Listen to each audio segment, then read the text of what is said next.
చక్కని గురువు, చల్లని దీపం, దయగల దైవం ఒకటే.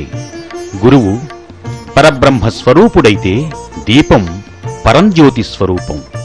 చుట్టూ ఆవరించి ఉన్న చీకట్లను చీల్చి పరిసరాలను వెలుగుపుంతగా మార్చేది, పరిసర విజ్ఞానం కలిగించేది దీపం. గురువు అజ్ఞానపు చీకట్లను తొలగించి ప్రజ్ఞాన చక్షువులను తెరిపిస్తాడు. ప్రజ్ఞానం బ్రహ్మ అంటోంది వేదం.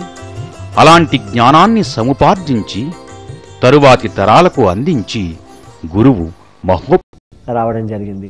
పిల్లలతోటే జీవితంగా గడిపే రాంప్రసాద్ మాస్టారు తాను ఏనాడు ఒక సబ్జెక్టు టీచర్నని అనుకోలేదు. అందుకే పిల్లల బహుముఖ ప్రగతికి శక్తివంచన లేకుండా కృషి చేశారు. ఆటాపాట చదువు సంధ్యలలో ఆయన ప్రత్యేకమైన శ్రద్ధ కనబర్చేవారు. ఆలన పాలన, శోధన, సాధన టీచర్కు అత్యంత అవసరమైన లక్షణమని గుర్తించారు. అందుకోసం యోగా మార్గాన్ని ఒక సాధనంగా ఎంచుకున్నారు. ఇంకా టీచింగ్లో నేను జాయిన్ అయ్యాక I spend much time with the students. ఉదయం లేచిన దగ్గర నుంచి నా టైం అంతా కూడా నేను ఎక్కువ సమయం పిల్లలతోనే గడిపేవాడిని. నేను అలా కెరియర్ బిగినింగ్లో నేను డిఎన్ఆర్లో కూడా జాయిన్ అయినప్పుడు అక్కడ ఉన్నటువంటి ఉదయం 5:30 కల్లా నేను ఎప్పుడు కూడా ఎక్కడ ఉండేవాడిని అంటే గ్రౌండ్లో ఉండేవాళ్ళం. స్కూల్లో పిల్లలంతా కూడా, నేను పీఈటీని కాదు, నేను సోషల్ స్టడీస్ టీచర్ని, అయినా సరే 5:30 కల్లా నేను గ్రౌండ్లో ఉండేవాళ్ళం. ఆ తర్వాత వాళ్ళతో హాకీ, క్రికెట్ లాంటి గేమ్స్ అన్ని కూడా వాళ్ళతో ఆడించడం జరిగేది. ఆ తర్వాత మళ్ళీ 8 o'clock, మళ్ళీ 9 o'clock స్కూల్ అయిపోయిన వెంటనే మళ్ళీ సాయంకాలం మళ్ళీ పిల్లలతో గేమ్స్ ఆడించడం, తర్వాత మళ్ళీ ఈవినింగ్ వచ్చేటికల్లా కల్చరల్ యాక్టివిటీస్. అలా ఒక పిల్లల్ని చదువు అంటే ఏదో ఒక విజ్ఞానాన్ని బోధించడమే కాదు, పిల్లల్ని అన్ని రంగాల్లో కూడా అభివృద్ధి సాధించేలా చేయాలని నాకు ఒక ప్రగాఢమైనటువంటి విశ్వాసం. So that should be all round development of the child అనమాట. ఒక కాంప్రహెన్సివ్ డెవలప్మెంట్ పిల్లల్లో కావాలని అనుకుంటే మాత్రం పిల్లలు వాళ్ళు నచ్చిన రంగంలో వాళ్ళని మనం ప్రోత్సహిస్తే ఆ పిల్లలు అద్భుతాలు చేస్తారని నాకు మొదటి నుంచి ఒక విశ్వాసం ఉండేది. అలా నేను ఎర్లీ కెరీర్లో నేను చూసినటువంటి చాలా మంది పిల్లల్ని మేము we developed. Some people in fine ఆర్ట్స్లోను, కొంతమంది క్విజ్ కాంపిటీషన్లోను, కొంతమంది స్పోర్ట్స్లోను, ఇలా నేను భిన్న రంగాల్లో వాళ్ళని నేను చాలా బాగా ఎంకరేజ్ చేసేవాడిని. నా పేరు పవిత్రాదేవి. నేను 6వ తరగతి చదువుతున్నాను. మాకు రాంప్రసాద్ సార్ గారు అంటే ఎందుకు ఇష్టం అంటే ఆయన మాకు మ్యాప్లు రావంటే నమ్మకం ఉంటేనే ఏదైనా చదువుకోగలం, నేర్చుకోగలం అని ప్రోత్సహించేవారు. అలాగే ఇంకా టీచర్గా అంటే not only confine to the class room. ఇందాకే చెప్పాను, పిల్లలకి ఎంత మనం వాళ్ళతో ఒక పిల్లల్ని ప్రేమించాలి అంటే అమ్మ లాలన అంతా ఉండాలి మనకి. అలాగే నాలంలోని పాలన ఉండాలి, అలాగే ఒక టీచర్లో ఉన్నటువంటి బోధన ఉండాలి, అలాగే ఒక శాస్త్రజ్ఞంలో ఉన్నటువంటి శోధన కూడా టీచర్లో ఉండాలని నేను పరిపూర్ణంగా కూడా నమ్ముతూ ఉంటాను నేను. అందువల్ల ఈ 4 కూడా పర్ఫెక్ట్గా మిక్స్ అయితే ఈ definitely he will become a highly successful teacher అని నా ఉద్దేశం. నా పేరు శ్రీనివాస్ అండి. చదువుతో పాటు సేవ కూడా చేయాలి, ఎందుకంటే నలుగురికి ఇది ఉపయోగపడాలి అనే చెప్పే వ్యక్తి మా మాస్టర్ గారండి. రాంప్రసాద్ గారు మాస్టర్ వచ్చిన తర్వాత ఆయన ఈచ్ అండ్ ఎవ్రీ స్టూడెంట్ అండి, ఈవెన్ లాస్ట్ బెంచ్ లో కూర్చున్న అతను కూడా మింగిల్ అయిన ఇచ్చేవారు అనమాట. ఇలా ఈవేళ మీ ఎదురుండా నేను ఈ మైక్ పట్టుకుని మాట్లాడుతున్నానంటే నాకు ఆ స్టేజ్ ఫేర్ లేదు, ఏమీ లేదంటే వన్ ఆఫ్ ద రీజన్ ఆ రోజు నాకు ఆయన చెప్పిన మింగిల్నెస్ అన్ని కూడా నేర్పిన విషయాలేనండి. నేను మనిషి మనస్తత్వం తెలుసుకునేందుకు మనస్తత్వ శాస్త్రం మధించారు.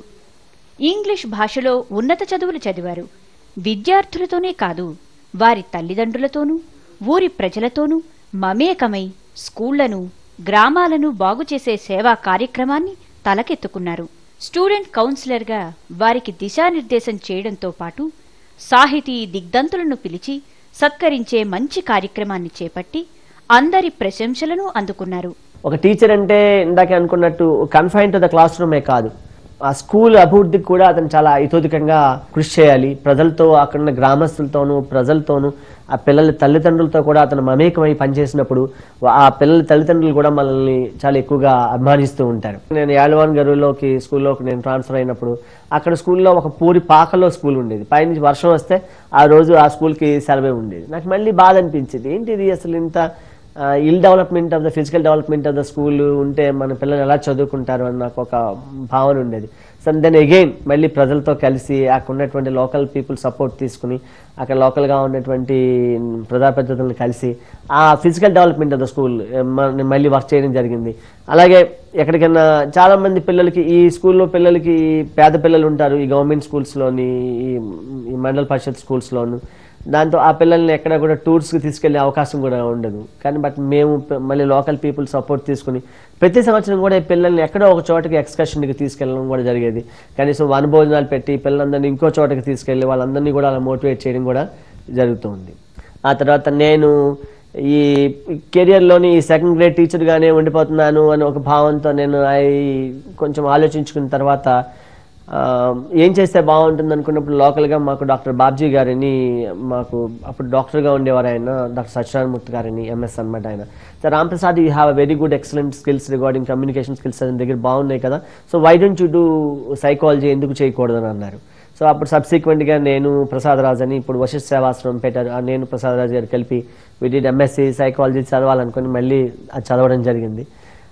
చదువుతున్నప్పుడే మేము ఆయనతో కలిసి ఒక వేసవి వెన్నెల శిబిరం అని చెప్పి బాలల శిబిరం అని చెప్పి 3 రోజులు అంతర్వేదిలో ఆ సముద్రం పక్కన మెడిటేషన్ ప్రోగ్రామ్ కూడా చాలా అద్భుతమైన ప్రోగ్రామ్. 600 మంది పిల్లలు 100 మంది టీచర్లకి ట్రైనింగ్ ఇచ్చి మనం పిల్లల్ని మెడిటేషన్ ద్వారా మనం ఇంకా పిల్లల్లో కాన్సన్ట్రేషన్ పెంచి ఎలా చేయాలని చెప్పేసి అంతర్వేదిలో కూడా పెద్ద సెషనా శిబిరం కూడా మేము పెట్టడం జరిగింది.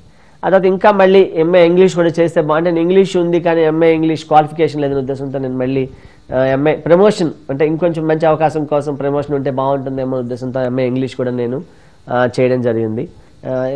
స్టూడెంట్ కౌన్సిలర్ కింద కూడా నేను టర్న్ అయ్యి ఎంతోమంది పిల్లలతో మేము కౌన్సిలింగ్ చేసి కొంచెం వాళ్ళు మళ్ళీ ఒక right set of mind right frame of mind వాళ్ళ ఒక మైండ్ సెట్ని కూడా మార్చడం జరిగింది. సో దే గత సమ్ పారాడిగమ్స్ ఉంటాయి, ఈ పారాడైమ్స్ని కూడా మార్చడం కోసం కూడా నేను కృషి చేయడం కూడా నా కెరియర్లో జరిగింది. స్కూలులో పనిచేస్తున్న విశ్వవిద్యాలయానికి సమానమైనటువంటి స్థాయిలో బోధించేటువంటి శక్తి ఉన్నటువంటి వ్యక్తి, ఆ స్థాయిలో ఎదిగి ఎలిమెంటరీ స్థాయిలో దిగి చెప్పే సత్తా ఉన్నటువంటి ఒక బెస్ట్ టీచర్.